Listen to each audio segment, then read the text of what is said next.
ओम शांति।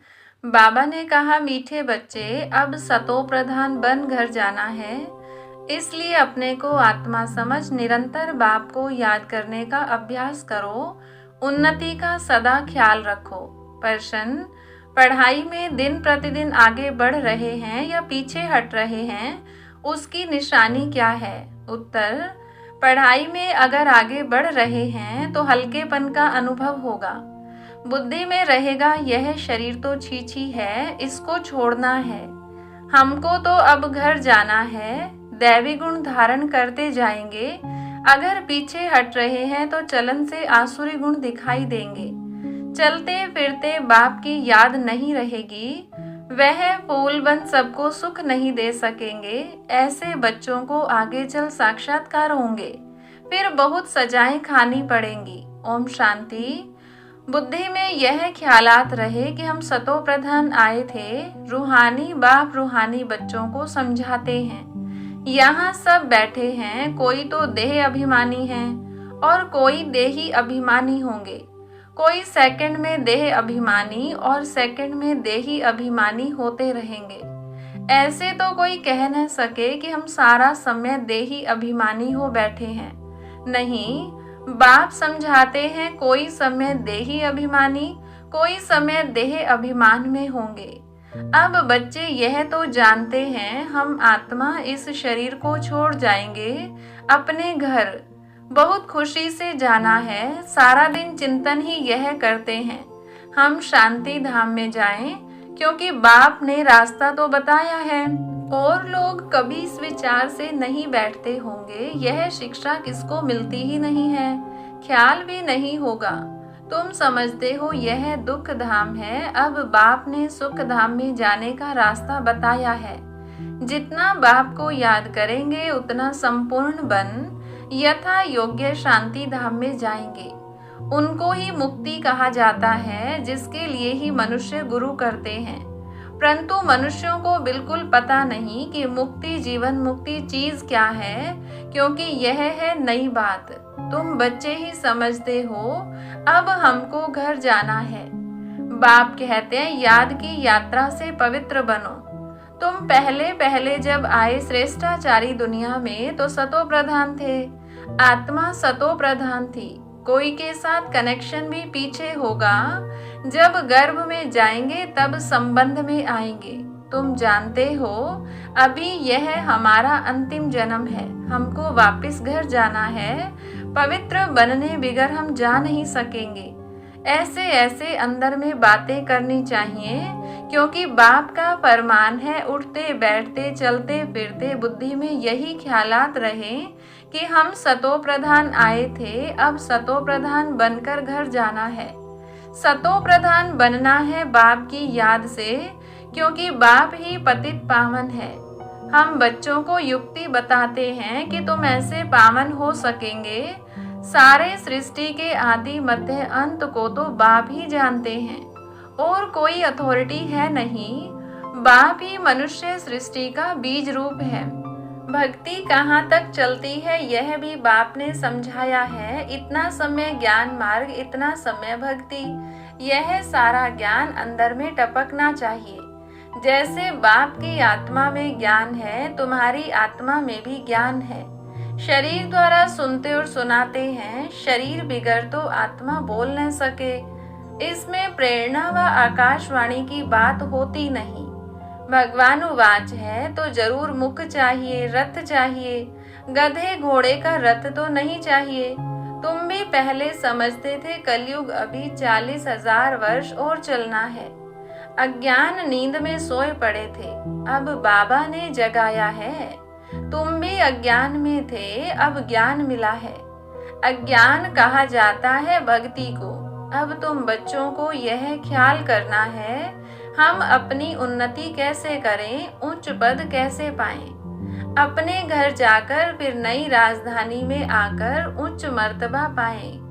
उसके लिए है याद की यात्रा। अपने को आत्मा तो जरूर समझना है। हम सब आत्माओं का बाप परमात्मा है। यह तो बहुत सिंपल है, परंतु मनुष्य इतनी बात भी नहीं समझते।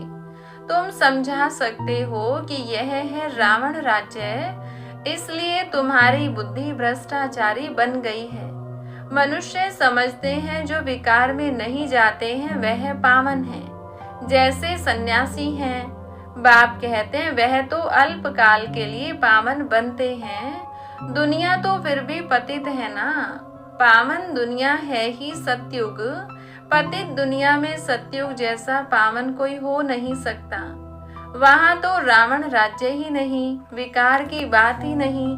तो चक्र लगाते लगाते घूमते फिरते बुद्धि में यह चिंतन रहना चाहिए, बाबा में यह ज्ञान है ना। ज्ञान सागर है तो जरूर ज्ञान टपकता होगा। तुम भी ज्ञान सागर से निकली हुई नदियां हो। वह तो एवर सागर ही है, तुम एवर सागर नहीं हो। तुम बच्चे समझते हो हम तो सब भाई भाई हैं। तुम बच्चे पढ़ते हो, वास्तव में नदियों आदि की बात नहीं। नदी कहने से गंगा जमुना आदि कह देते हैं। अभी तुम बेहद में खड़े हो, हम सब आत्माएं एक बाप के बच्चे भाई भाई हैं। अभी हमें वापस घर जाना है, जहां से आकर शरीर रूपी तख्त पर विराजमान होते हैं। बहुत छोटी आत्मा है, साक्षात्कार होने से समझ न सके। आत्मा निकलती है तो कभी कहते हैं माथे से निकली, आंखों से, मुख से निकली। मुख खुल जाता है, आत्मा शरीर छोड़ चली जाती है तो शरीर जड़ हो जाता है। यह ज्ञान है। स्टूडेंट की बुद्धि में सारा दिन पढ़ाई रहती है, तुम्हारे भी सारा दिन पढ़ाई के ही ख्यालात चलने चाहिए। अच्छे अच्छे स्टूडेंट के हाथ में सदैव कोई न कोई किताब रहती है, पढ़ते रहते हैं।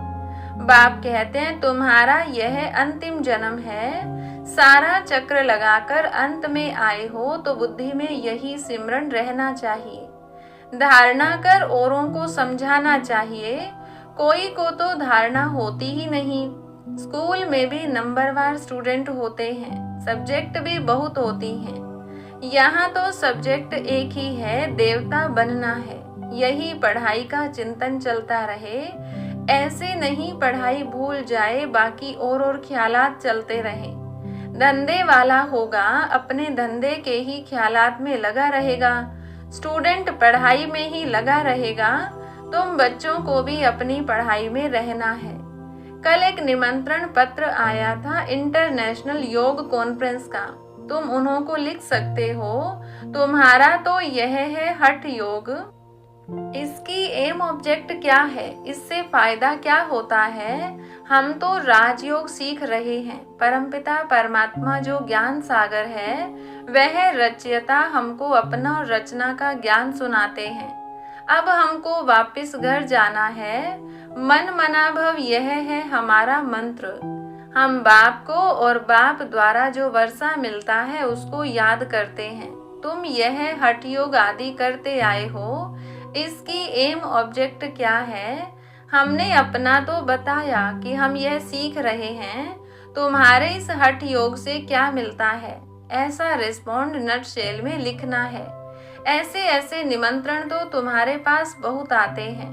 ऑल इंडिया रिलीजियस कॉन्फ्रेंस का तुमको निमंत्रण आए और तुमको बोले आपका एम ऑब्जेक्ट क्या है, तो बोलो हम यह सीख रहे हैं।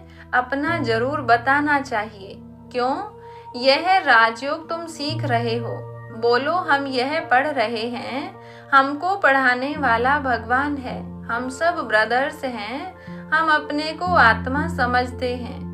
बेहद का बाप कहते हैं अपने को आत्मा समझ, मामेकम याद करो तो तुम्हारे पाप कट जाएंगे। ऐसी ऐसी लिखत बहुत अच्छी रीति छपाकर रख दो, फिर जहाँ जहाँ कॉन्फ्रेंस आदि हो वहाँ भेज दो। कहेंगे यह तो बहुत अच्छे कायदे की बात सीखते हैं। इस राजयोग से राजाओं का राजा, विश्व का मालिक बनते हैं। हर 5000 वर्ष बाद हम देवता बनते हैं, फिर मनुष्य बनते हैं। ऐसे ऐसे विचार सागर मंथन कर फर्स्ट क्लास लिखत बनानी चाहिए। उद्देश्य तुमसे पूछ सकते हैं तो यह छपा हुआ रखा हो, हमारी एम ऑब्जेक्ट यह है, ऐसे लिखने से टेम्पटेशन होगी। इसमें कोई हठ योग व शास्त्रार्थ करने की बात नहीं। उनको शास्त्रार्थ का भी कितना अहंकार रहता है। वे अपने को शास्त्रों की अथॉरिटी समझते हैं। वास्तव में तो वह पुजारी हैं। अथॉरिटी तो पूज्य को कहेंगे, पुजारी को क्या कहेंगे। तो यह क्लियर कर लिखना चाहिए हम क्या सीखते हैं। बीके का नाम तो मशहूर हो गया है। योग तो दो प्रकार का है, एक है हठ योग, दूसरा है सहज योग। वह तो कोई मनुष्य सिखला न सके, राजयोग एक परमात्मा ही सिखलाते हैं। बाकी यह अनेक प्रकार के योग हैं मनुष्य मत पर। वहां देवताओं को तो किसके मत की दरकार नहीं, क्योंकि वर्षा लिया हुआ है। वह हैं देवताएं अर्थात दैवी गुण वाले। जिनमें ऐसे गुण नहीं उनको असुर कहा जाता है। देवताओं का राज्य था, फिर वह कहाँ गए, 84 जन्म कैसे लिए, सीढ़ी पर समझाना चाहिए।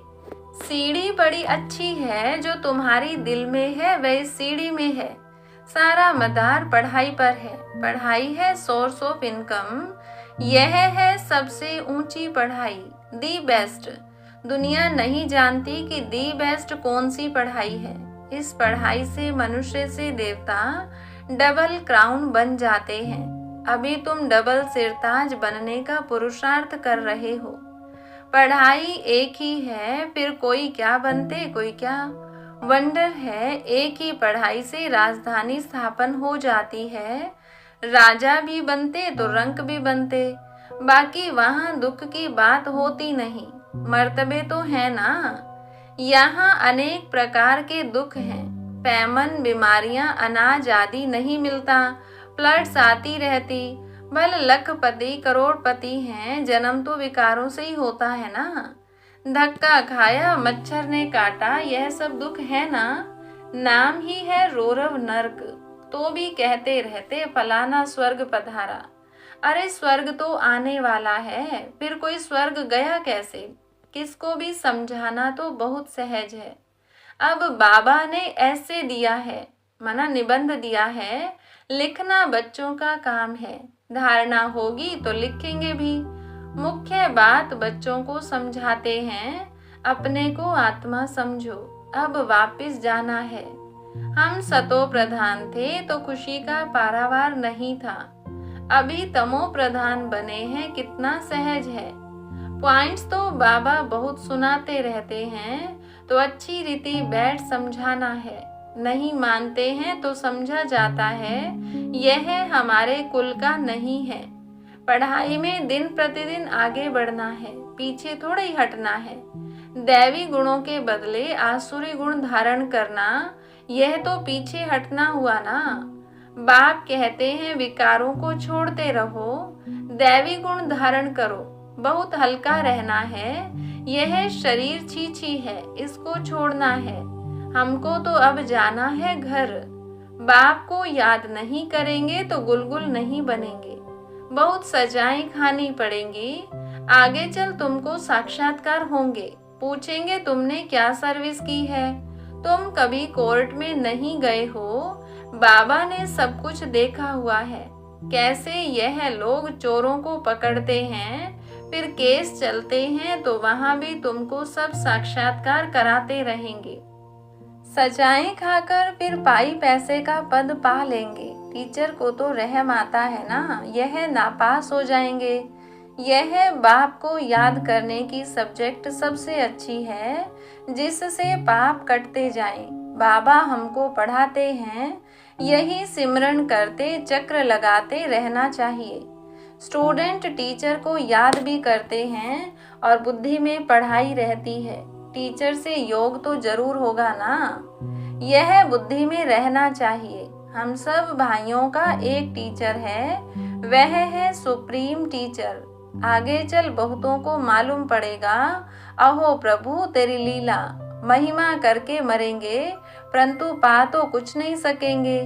देह अभिमान में आने से ही उल्टे काम करते हैं। देही अभिमानी होने से अच्छा काम करेंगे।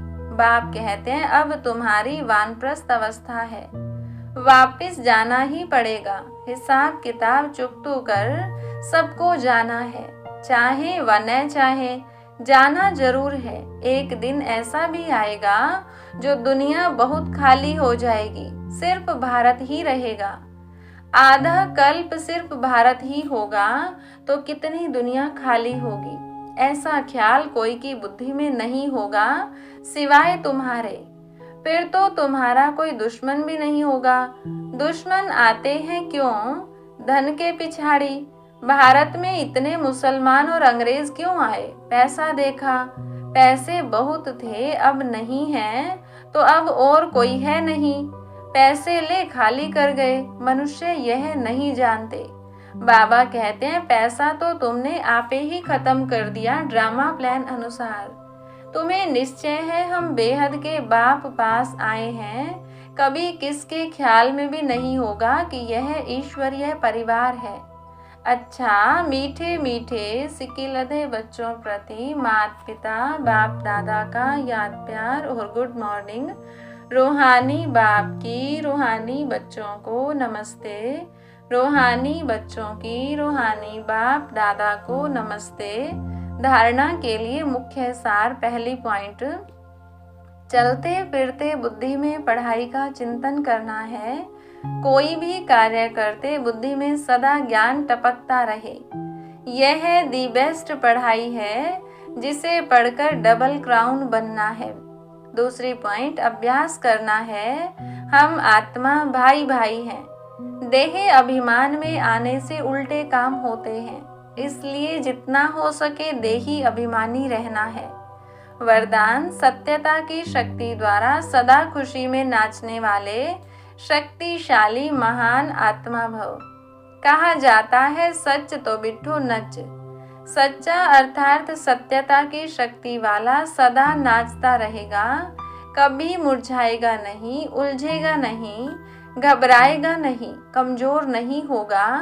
वह खुशी में सदा नाचता रहेगा, शक्तिशाली होगा, उसमें सामना करने की शक्ति होगी। सत्यता कभी हिलती नहीं है, अचल होती है। सत्य की नाव डोलती है लेकिन डूबती नहीं। तो सत्यता की शक्ति को धारण करने वाली आत्मा ही महान है। स्लोगन है आज का, व्यस्त मन बुद्धि को सेकंड में स्टॉप कर लेना ही सर्वश्रेष्ठ अभ्यास है। अच्छा, ओम शांति।